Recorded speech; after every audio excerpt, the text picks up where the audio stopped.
Alors, Bezrat Hashem, aujourd'hui, on va voir quelque chose qui est cachour à l'Haftara de cette semaine. Si on demande dans l'histoire quels étaient les Nézirim les plus célèbres du Tanakh, Shimshon HaGibor. Shimshon HaGibor, c'est des Zirut Shimshon. Le deal de Nézirut Shimshon, c'est qu'il peut être Nitma Lemet. Nézirut Shimshon, c'est une Nézirut particulière, il peut être Nitma Lemet. Un autre Nazir, c'était, comme vous le dites si bien, Shmuel Aramati. Tout cela est développé dans le Rambam. C'est pas lui qui a demandé, c'est sa mère qui a fait. C'est vrai, tout à fait. Alors, c'est une excellente question. Comment est-ce qu'il peut s'engager? Alors, il y a eu le Rada qui pose cette question dans Shmuel. Et on dit qu'en fait, le père, Elkana, a confirmé l'aspiration de la mère de Shmuel, de Hana, au statut de Nazir de Shmuel. En tout cas, Shmuel était Nazir, c'est un Nazir Olam. Un Nazir Olam, il est assourd l'itamot lemet. Voilà, et Avshalom, Hazak Baruch. Avshalom aussi était un Nazir Olam. Donc nous avons Shmuel Haramati, Nazir Olam, nous avons Shimshon HaGibor et nous avons Avshalom. La différence qu'il y a entre Nazir Olam et Nazir Shimshon, entre autres, c'est que Nazir Shimshon, Mutalo Litame Lemet, il n'a pas le droit d'alléger sa chevelure, alors qu'un Nazir Olam, Asur Lo Litame Lemet, et il a le droit d'alléger sa chevelure une fois par an.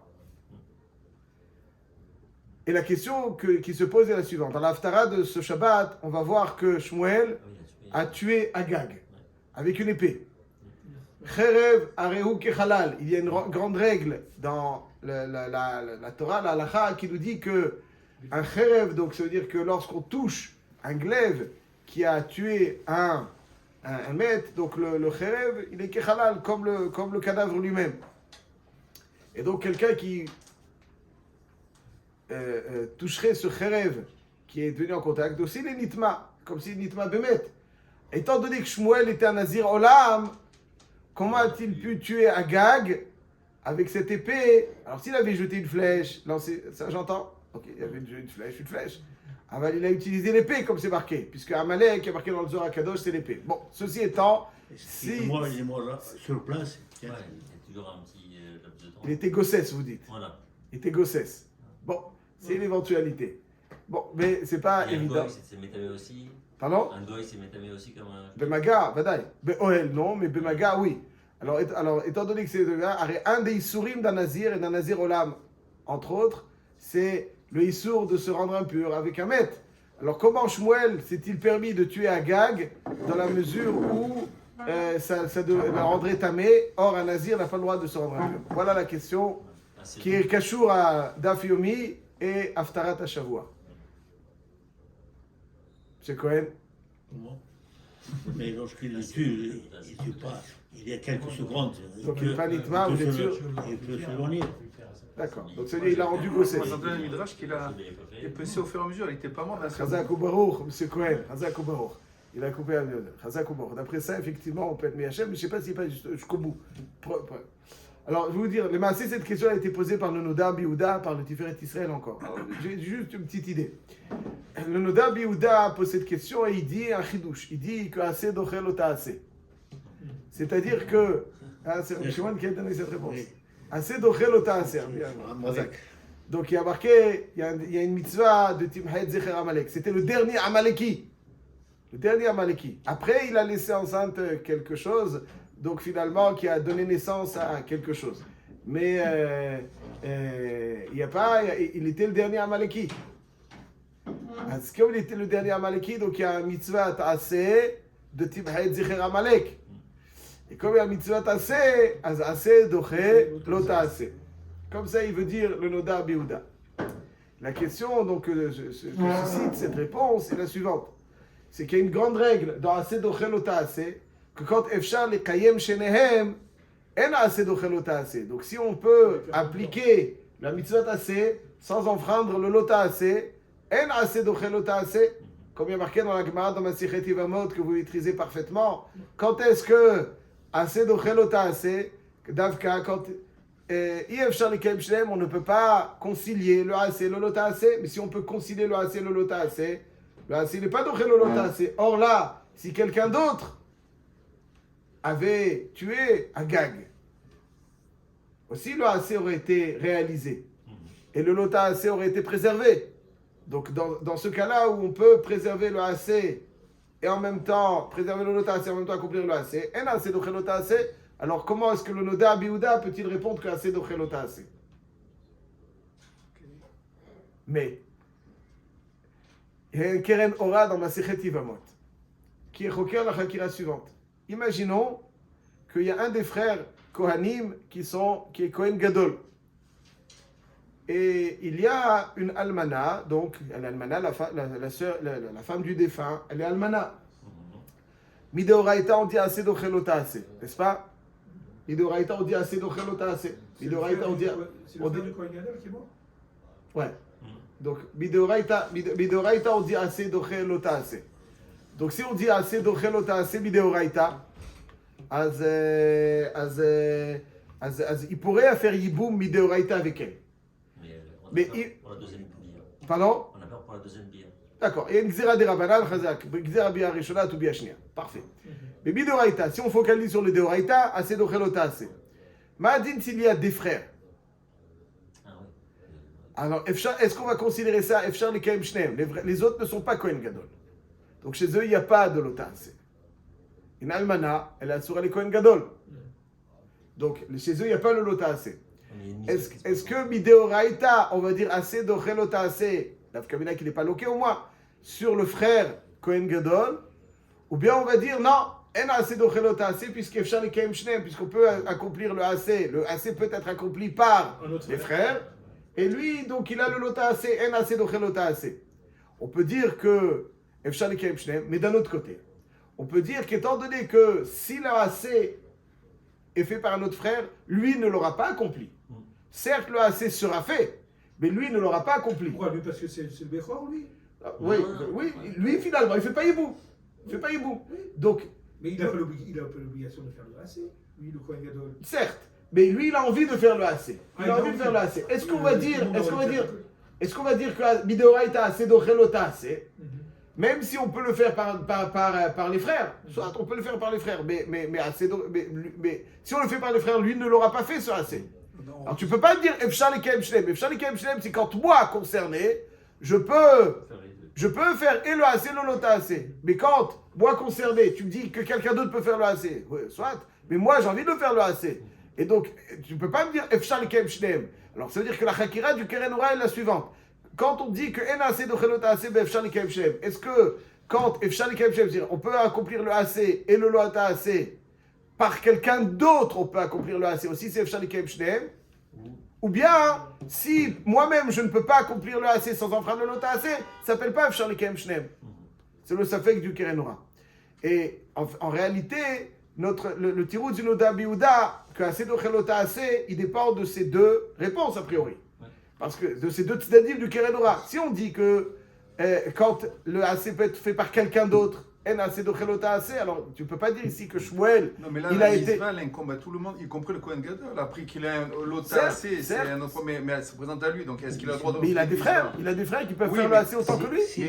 Dans le cas de Shmuel, on aurait pu dire que quelqu'un d'autre aurait pu prendre l'épée et tuer Agag. Tout à fait, mais lui là, il dans n'aurait le pas cas de fait. Yiboum, il fait partie de l'Inde, il fait partie du groupe des frères. Et là, il fait partie du Ham Israël. Moi aussi, pareil. C'est une dimension. Non, mais lui, il était nazir. D'accord, mais il fait partie du Ham Israël. Moi, je veux faire la mitzvah be'atzmi. Tu me dis de faire quelqu'un d'autre. J'ai pas envie, moi je fais faire. Et Efshar les Kaim Shneem à l'idée atzmi. Est-ce qu'on dit Efshar les Kaim Shneem quand quelqu'un d'autre peut le faire? Ou bien on dit que quand quelqu'un d'autre est moi pour la faire, Efshar les Kaim Shneem. Donc je peux assez dochelota assez. C'est le Chakira du Keren Ora. Donc ça dépend. Il démissionne.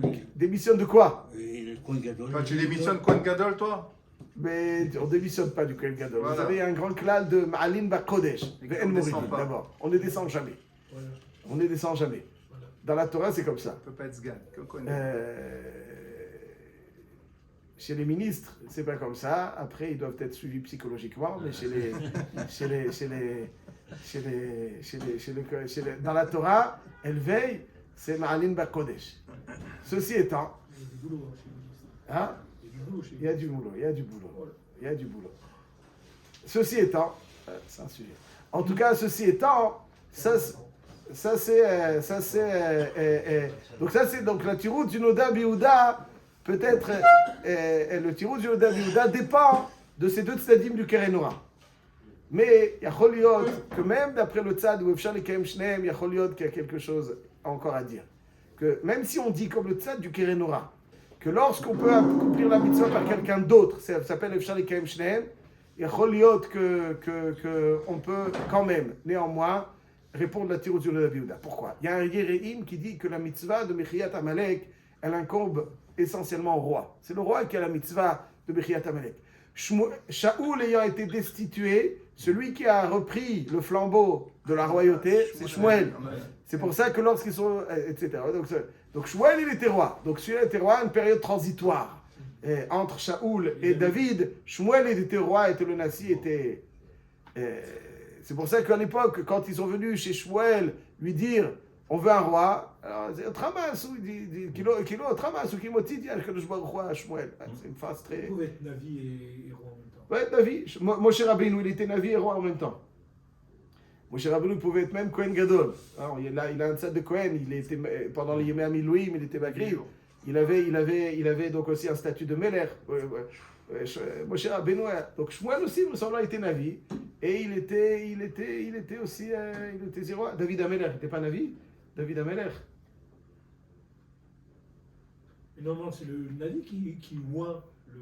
Oui, mais en l'absence d'un roi, c'est lui le roi. Le roi, c'est comme Moshe Rabbeinu, ouais, un leader par excellence. Donc il y a Choliot qui, étant donné que c'est à lui qu'incombe la mitzvah, pas à quelqu'un d'autre, puisque la mitzvah incombe au roi.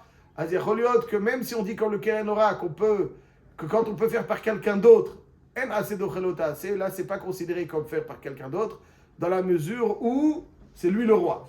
Ça c'est donc une réponse du Noda Biouda avec un petite réflexion qui l'accompagne. Il y a une autre réponse. Il y a une autre réponse que l'on peut apporter avec laquelle je terminerai, qui est la suivante. Il y a une Mishnah dans Masechet Nazir rapportée dans Daf Nun Dalet Amud Aleph qui dit que, imaginons que, explicitement, Kelim Anogim Bemet En Anazir Begalei Achalem. Ça veut dire que pour qu'un Nazir soit l'objet d'un processus de Tiglachat Tum'a et qui donc annule sa Nézirut, il faut impérativement qu'il touche le Met Atzmo. Je précise d'abord. Est-ce qu'un nazir qui n'a pas le droit de se rendre impur, est-ce qu'il a le droit de toucher une nevela, un animal mort? Est-ce qu'il a le droit de déplacer un animal mort? La réponse est oui. Parce que la seule azhara... C'est lui qui a dit non? D'accord. La seule azhara, je l'aime, c'est pour ça que... Tout le monde l'aime. Qui ne l'aime pas? La azhara, elle est sur la Tum'at Met. Il n'y a pas d'azara sur autre chose. Kol nefashot met, il n'a pas le droit de se rendre impur. Mais sur une nevela, il n'y a pas de issur. C'est un maître qui n'a pas le droit de se rendre impur. Ouais. Ça, c'est pas chou. Il n'a pas le droit de se rendre impur sur un maître, c'est tout. Nevela, il n'y a pas de issur. Nevela, sheretz. Il n'a pas le droit. Ouais. Il n'a pas le droit de se rendre impur avec de toucher une femme nida non plus. Enfin, ouais, c'est pas tout matmet. C'est pas tout matmet. Il n'y a que tout matmet qui est le issur. C'est Ben Adam. Voilà, Ben Adam met, c'est plus Ramo.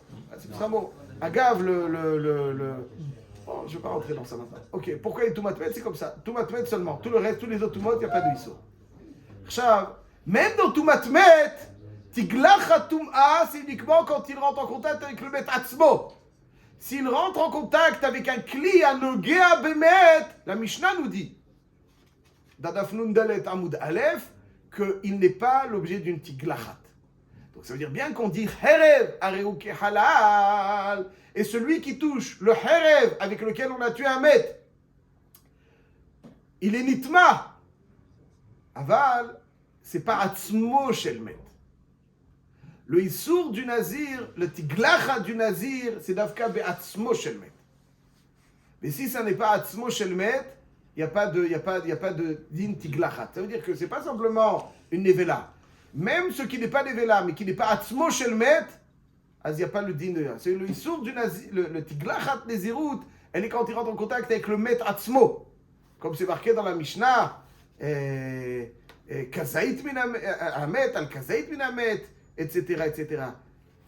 Il y a plein de cas. Mais tout ça, pour point commun, le met atzmo.